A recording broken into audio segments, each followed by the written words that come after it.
عالم من یضل عن سبیلہ وہو عالم بالمہتدین فکلوا مما ذکر اسم اللہ علیہ ان کنتم بآیاتہ مؤمنین وما لکم الا تأکلوا مما ذکر اسم اللہ علیہ وقد فصل لکم ما حرم علیکم الا ما اضطررتم الیہ وَإِنَّ كَثِيرًا لَيُضِلُّونَ بِأَهْوَائِهِمْ بِغَيْرِ عِلْمٍ إِنَّ رَبَّكَ هُوَ أَعْلَمُ بِالْمُهْتَدِينَ وَذَرُوا ظَاهِرَ الْإِثْمِ وَبَاطِنَهُ إِنَّ الَّذِينَ يَكْسِبُونَ الْإِثْمَ سَيُجْزَوْنَ بِمَا كَانُوا يَقْتَرِفُونَ وَلَا تَأْكُلُوا مِمَّا لَمْ يُذْكَرِ اسْمُ اللَّهِ عَلَيْهِ وَإِنَّهُ لَفِسْقٌ وَإِنَّ الشَّيَاطِينَ لَيُوحُونَ إِلَىٰ أَوْلِيَائِهِمْ لِيُجَادِلُوكُمْ وَإِنْ أَطَعْتُمُوهُمْ إِنَّكُمْ لَمُشْرِكُونَ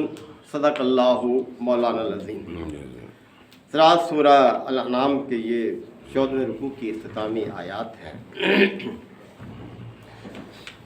یاد رہے کہ یہ سورہ مکی دور سے تعلق رکھتی ہیں اور اس وقت اہل ایمان کا جو قبلہ تھا وہ بیت المقدس تھا۔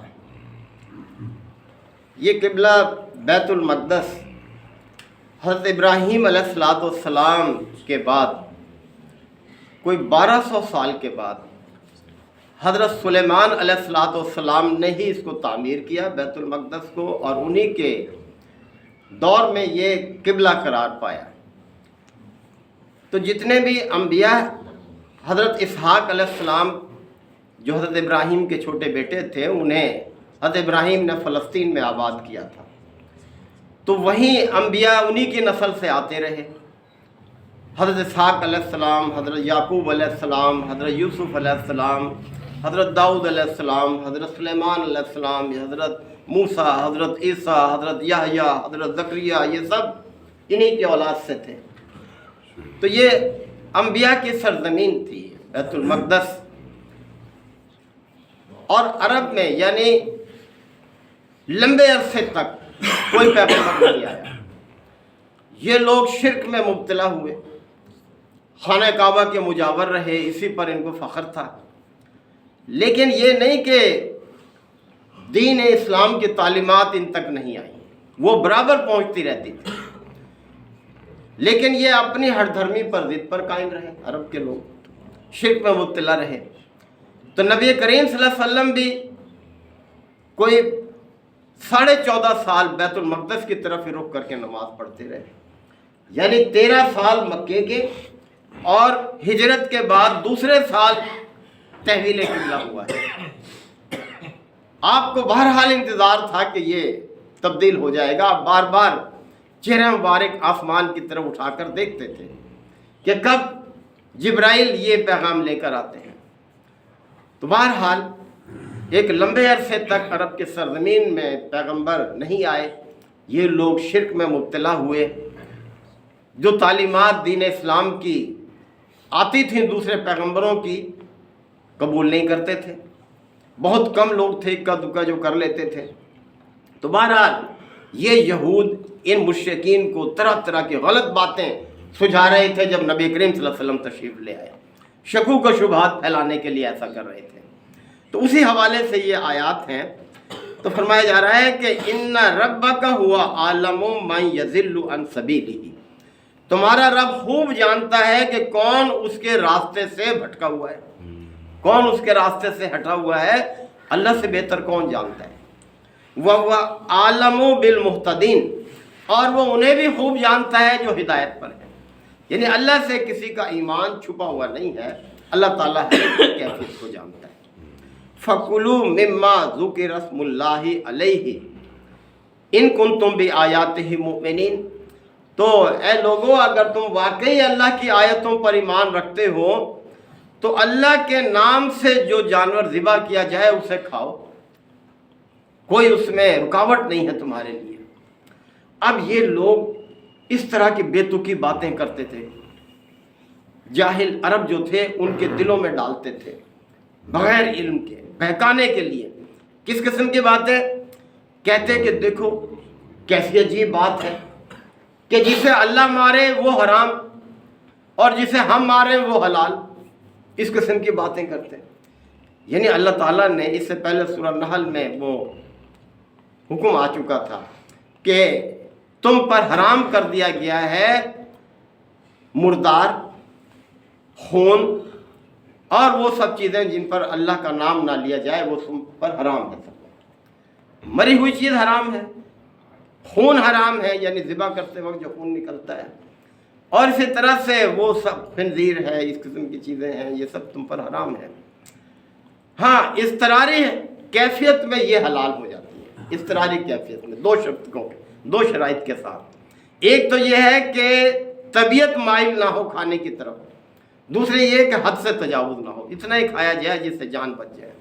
یعنی یہ اضطراری کیفیت ہے کہ آدمی کسی ایسی جگہ ہے کہ حرام کے علاوہ کوئی چیز میسر نہیں ہے اور زندگی خطرے میں ہے، تو اللہ تعالیٰ نے اس اضطراری کیفیت میں کھانے کی اجازت دی ہے، لیکن دو شرائط کے تحت۔ ایک تو طبیعت مائل نہ ہو، یعنی آمادگی نہ ہو، شوق نہ ہو، دوسرے یہ ہے کہ صرف اتنا ہی کھایا جائے جتنی ضرورت ہو، جس سے جان بچ جائے۔ تو بہرحال یہ غلط باتیں اس طرح سے پھیلاتے تھے کہ دیکھو جسے اللہ مارے وہ تو حرام ہے اور جسے ہم مارے وہ حلال ہے، یعنی جسے ہم ذبح کریں۔ تو اللہ تعالیٰ نے فرمایا فَكُلُوا مِمَّا ذُكِرَ اسْمُ اللَّهِ عَلَيْهِ، پس جن جانوروں پر اللہ کا نام لیا جائے انہیں کھاؤ، ان کنتم بِآیَاتِهِ مُؤْمِنِينَ، اگر تم واقعی اس کی آیتوں پر ایمان رکھتے ہو۔ وَمَا لَكُمْ، اور تمہیں کیا ہو گیا ہے، اللہ تَأْكُلُوا مِمَّا ذُكِرَ اسْمُ اللَّهِ عَلَيْهِ، کہ تم وہ چیزیں نہ کھاؤ جن پر اللہ کا نام لیا گیا ہے۔ بھئی پیدا اللہ نے کیا ہے، یہ ساری نعمتیں، جیسے کہ اللہ تعالیٰ نے فرمایا کہ هُوَ الَّذِي خَلَقَ لَكُم مَّا فِي الْأَرْضِ جَمِيعًا، وہ ذات کہ جس نے یہ سب کو جو زمین میں ہے تمہارے لیے پیدا کیا ہے۔ اور تم کس کے لیے پیدا کیے؟ وہ بھی ہے کہ تم اللہ کی بندگی کے لیے پیدا کیے گئے۔ یعنی انسان اللہ کی آیات کو جب مانے تو پھر ان پر عمل بھی کرے، ان پر جو ہے۔ تو تمہیں کیا ہو گیا ہے کہ تم ان چیزوں کو نہ کھاؤ جن پر اللہ کا نام لیا گیا ہے۔ وَقَدْ فَصَّلَ لَكُمْ مَا حَرَّمَ عَلَيْكُمْ، جبکہ اللہ نے خوب کھول کر بیان کر دی ہیں وہ سب چیزیں جو تم پر حرام کی گئی ہیں۔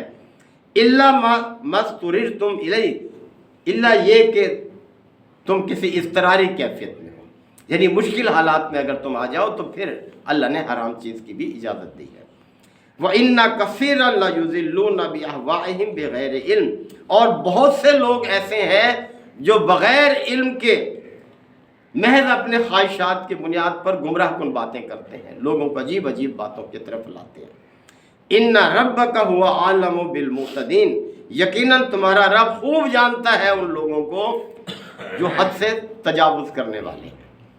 وَذَرُوا ظَاهِرَ الْإِثْمِ وَبَاطِنَهُ، گناہ کو چھوڑ دو چاہے وہ ظاہری ہو یا چھپے ہوئے ہو، یعنی ہر حال میں گناہ سے بچو، کھلے بھی اور چھپے بھی، ہر حال میں، کیونکہ اللہ تو ہر جگہ موجود ہے، وہ سب کو دیکھ رہا ہے۔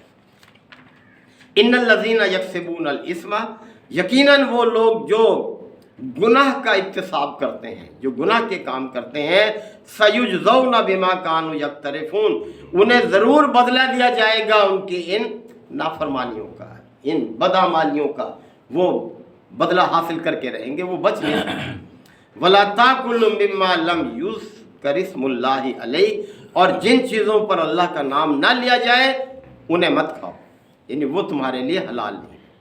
اللہ نے زندگی دی ہوئی ہے ان جانوروں کو جو ہمارے کام آتے ہیں، تو اللہ کے نام سے ہی ان کو زندگی سے محروم کیا جا سکتا ہے۔ اللہ کا نام لوگے تو یہ حلال ہوں گے، ورنہ یہ حلال نہیں ہوں گے، یعنی کسی اور طریقے سے اگر ان کو ہلاک کیا جائے گا۔ وَإِنَّهُ لَفِسْقٌ، اور یہ فسق ہے، یعنی نافرمانی ہے، اللہ کا نام لیے بغیر چیزوں کو کھانا۔ وَإِنَّ الشَّيَاطِينَ لَيُوحُونَ إِلَىٰ أَوْلِيَائِهِمْ لِيُجَادِلُوكُمْ، اور یہ جو شیاطین ہیں یہ اپنے ساتھیوں میں، اپنے دوستوں میں اس قسم کی باتیں جو ہیں وہ القاء کرتے ہیں، ایسی باتیں ڈالتے ہیں، سجاتے ہیں ان کو اس قسم کی باتیں۔ وہی جیسے میں نے پہلے عرض کیا کہ جسے اللہ مارے وہ حرام، جسے ہم مارے وہ حلال، تو اس قسم کی باتیں شیاطین اپنے ساتھیوں میں القاء کرتے ہیں۔ وَإِنْ أَطَعْتُمُوهُمْ، پس اگر تم نے ان کی اطاعت کی، ان شیاطین کے ساتھیوں کی انکم لمشرکون، تو تم بھی مشرک شمار ہو، تمہارا بھی مشرکوں میں شمار ہو، یعنی جب مشرکوں کی باتیں مانو گے، ان کے طریقے پر چلو گے، تمہارا شمار بھی مشرکوں میں ہوگا۔ تو اللہ تعالیٰ نے نصیحت فرمائی ہے اہل ایمان کو کہ جن چیزوں پر اللہ کا نام لے کر ذبح کیا جائے انہیں تم کھا سکتے ہو، ان کے کھانے میں کوئی حرج نہیں ہے۔ کچھ چیزیں ہیں جو مری ہوئی حالت میں بھی حلال ہے، جیسے کہ مچھلی ہے، دریا میں سے لہر کے ساتھ آئی، باہر کنارے پر پانی چلا گیا اور وہ وہیں رہ گئی، تڑپ کے مر گئی، اور اسی وقت کوئی گزرنے والا پا لیتا ہے، اس کو اٹھا لیتا ہے، تازہ ہے، تو بہرحال وہ حلال، اس کو ذبح کرنے کی ضرورت نہیں ہوتی۔ بازار میں بھی ایسی آتی ہیں، ہم لے کر آتے ہیں ان کو۔ تو اللہ تعالیٰ آیات کو سمجھنے کے عمل کی توفیق عطا فرمائے۔ وآخر دعوانا الحمدللہ سلام علی عبادہ الذین اصطفی ربنا آتنا فی الدنیا حسنہ وفی الآخرۃ حسنہ وقنا عذاب النار وادخلنا الجنۃ مع الابرار یا عزیز یا غفار یا رب العالمین۔ اللہم انک عفو کریم تحب العفو فاعف عنا، اللہم من احییتہ منا فاحیہ علی الاسلام ومن توفیتہ منا فتوفہ علی الایمان، یا شافی الامراض اشف مرضانا ومرضى المسلمین، یا قاضی الحاجات اقض حاجاتنا وحاجات المسلمین، اللہم اعز الاسلام والمسلمین، ربنا تقبل منا انک انت السمیع العلیم وتب علینا انک انت التواب الرحیم۔ صلی اللہ تعالی علی خیر خلقہ محمد وآلہ وصحبہ اجمعین۔